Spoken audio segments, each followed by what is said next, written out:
अस्सलामुअलैकुम my social media family. उम्मीद करती हूँ कि आप सब लोग हमेशा की तरह खुशबाश होंगे और हिफ्ज़ अमान के साथ होंगे। दो खबरें आज आपके साथ शेयर करनी है। पहली खबर तो अभी नहीं बताऊंगी, लेकिन दूसरी खबर जो है वो फिर से अदाकारा और मॉडल और सैलून की मालिक यानी कि नादिया हुसैन के हवाले से कि उन्होंने इब्रारुल हक का जो बयान था जिसमें उन्होंने कहा था कि आजकल की माएँ किस तरह से अपने बच्चों की गलत तरबियत कर रही हैं, उस हवाले से अब जो नादिया हुसैन है उनको काफ़ी ज़्यादा मिर्ची लगी है। और मिर्ची के हवाले से उन्होंने अपनी कुछ मिर्ची जो है ना वो बाहर फूंकना शुरू कर दी है। और उन्होंने एक बड़ा नाजेबा किस्म के कलमात जो हैं वो बोले हैं इब्रारुल हक के हवाले से। तो आज के वीडियो में हम अच्छी खासी उसकी रोस्टिंग करेंगे। तो रोस्टिंग करने से पहले मैं आपको एक ख़बर सुनाना चाहती हूँ, क्योंकि उस खबर का ताल्लुक जो है वो इस खबर से बहुत ज़्यादा है। तो अगर मैं आपको वो खबर नहीं सुनाऊंगी और आप नहीं सुनेंगे तो फिर आपको ये वाली खबर भी समझ में नहीं आएगी। तो शुरू करते हैं जी पहली खबर। लेकिन उससे पहले मैं एक बात कहना चाहूँगी, ये मेरी अपनी बात है कि वो क्या किसी ने कहा था कि मीठा खरबूजा और अच्छी बीवी किस्मत वालों को मिलती है। यानी ये ज़रूरी नहीं होता कि हमेशा हर किसी को अच्छी और नेक बीवी मिले, और ये भी ज़रूरी नहीं होता कि हमेशा आपका खरबूजा जो है वो मीठा ही निकले। अब जनाब, आपको पता है कि पूरी दुनिया एक ग्लोबल विलेज बन चुकी है। पूरी दुनिया में ये जो बदकारियाँ बदफेलियाँ हो रही हैं पूरी दुनिया में हो रही हैं। पाकिस्तान के अंदर मैं सोचा करती थी कि शायद यहाँ पे लोगों को शर्म आती होगी, लेकिन शर्म तो उनके पास से भी होके नहीं गुजरी। अब इस हद तक लोग बेगैरत हो गए हैं। जी हाँ, मैं ये लफ्ज़ इसलिए बोल रही हूँ कि वाकई में गैरत का फुकदान हो गया है। गैरत का फुकदान कैसा हुआ है वो तो आगे चल के बताती हूँ, लेकिन ये ज़रा खबर सुने।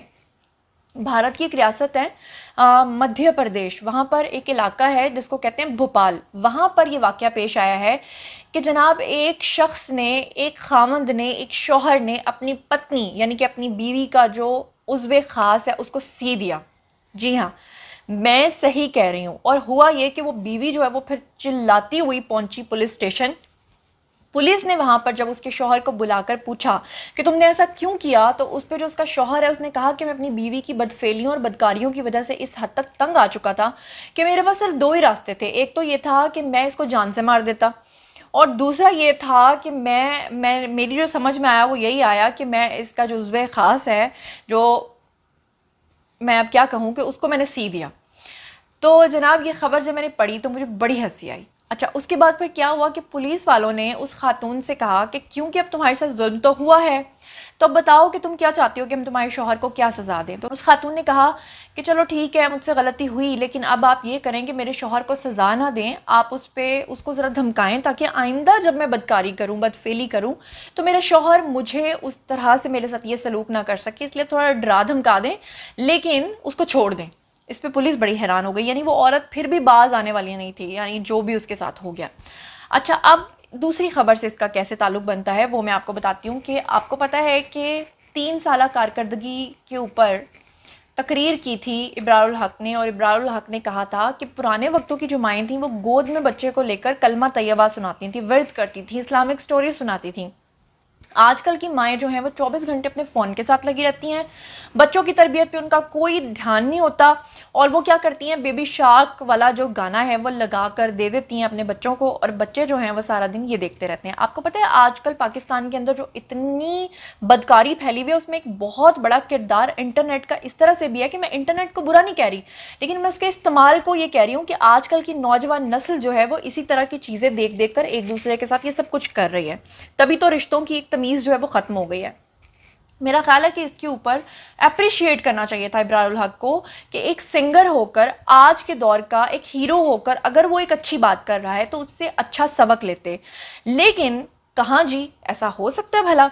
हमारे मुआशरे की जो लिबरल ख़वातीन हैं उनको तो मैं कहती हूँ वहीं पर मिर्ची लगी है जहाँ पर उसके शौहर ने अपनी बीवी को सिया था।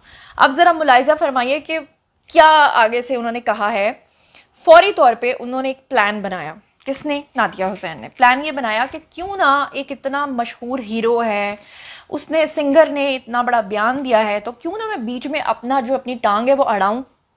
टांग अड़ाने से दो फायदे होंगे। एक तो ये कि मुझे डिस्कस किया जाएगा, टीवी चैनल्स पे मेरा नैरेटिव लिया जाएगा, लिबरल आंटियां मुझसे खुश हो जाएंगी, और साथ ही साथ में वायरल भी हो जाऊंगी, और मेरा जो नैरेटिव है वो भी लोगों तक पहुंच जाएगा। तो अब क्योंकि मोहतरमा के पास कोई प्लेटफॉर्म तो था नहीं सिवाय इंस्टाग्राम के, तो वहां पर ये आई और इन्होंने आकर जनाब जी इंस्टा पर लिखा कि हमें सब याद है, यानी ये इब्रारुल हक को कह रही हैं कि तुम हमें मत बताओ कि पुरानी माएँ जो हैं वो कलमा सुनाती थी, हमें सब याद है। और आगे वो लिखती हैं but he has no right to talk down आजकल की मदर्स, यानी वो इब्रारुल हक पे टॉन्ट करते हुए कह रही हैं कि इब्रारुल हक को कोई हक नहीं पहुंचता कि वो आजकल की माओं के ऊपर तनकीद कर रही हैं और फिर साथ में वो कहती हैं when he himself has grown up the way everyone else did, कि उसकी वो इब्रारुल हक की तरबियत के ऊपर सवाल उठा रही हैं कि वो खुद भी तो इसी तरह की तरबियत पाकर बड़े हुए हैं। और उसके बाद फिर वो कहती हैं नातों के अलावा गाने जो गाए हैं उन्होंने, डज ही थिंक कि उससे नौजवान नस्ल ने बहुत सीखा।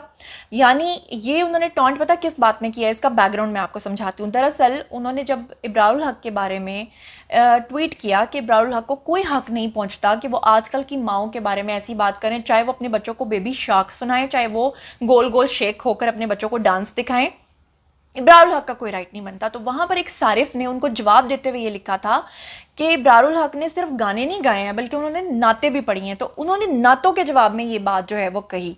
अच्छा, फिर उसके बाद मैं आपको बताऊं कि यहीं पे उनका दिल नहीं भरा, मज़ीद उन्होंने सोचा थोड़ी और वायरल होने की कोशिश करती हूँ। तो उन्होंने लिखा कि माँ की गोद से कलमा सुनते सुनते नच पंजाबन ये बिल्लो के घर तक का सफ़र पता नहीं कैसे तय किया। ये उन्होंने टॉन्ट किया है जनाब इब्रारुल हक पे, क्योंकि इब्रारुल हक ने क्योंकि अब कलमा तैयबा की बात कर ही दी है तो उनको फौरी तौर पे ताना मारने के लिए इन्होंने कहा कि जी आपने नच पजामन किया, आपने बिल्लो के घर किया, तो ये जो सफ़र आपने तय किया। भैया आप ये देखो कि अगर एक बंदे ने गाने गाए तो उसने नाते भी पढ़ी, उसके गानों में क्या कोई वल्गैरिटी थी, और अगर थी भी और अगर फिर भी वो बात कर रहा है कि हमारी माओं को ये नहीं करना चाहिए तो वो एक अच्छी बात कर रहा है। और अगर वो एक अच्छी बात कर रहा है तो आप फौरी तौर पे उसका माजी याद करा के क्या साबित करना चाह रहे हैं। मामला डिस्कस हो रहा है पीटीआई की कारकर्दगी का, वहाँ तकरीर कर रहे हैं इब्रारुल हक क्योंकि उनका ताल्लुक पीटीआई से है, बीच में टांग अड़ा दी है नादिया हुसैन ने। तो अब जो मैंने आपको पहली खबर सुनाई थी और जो दूसरी खबर सुनाई थी इसके बीच में कनेक्शन क्या है कि मुझे बताएं। मैं अब आप लोगों पे छोड़ती हूँ कि आपको क्या लगता है कि जो ख़वातीन बहुत ज़्यादा बोलती हैं क्या उनका मुंह नहीं सी देना चाहिए? मतलब सी देने से मुराद अब सच्ची वाला वो ना समझिएगा, उनको भी अपना मुंह सी के रखना चाहिए और खामोश रहना चाहिए। लेकिन होता क्या है कि नहीं बर्दाश्त होता लिबरल ख़वातीन से, क्योंकि वो तो चाहती हैं कि आए रोज़ वो इस चीज़ पे डिस्कशन करें कि उनकी बेटी ने किस नए गाने पे डांस सीखा।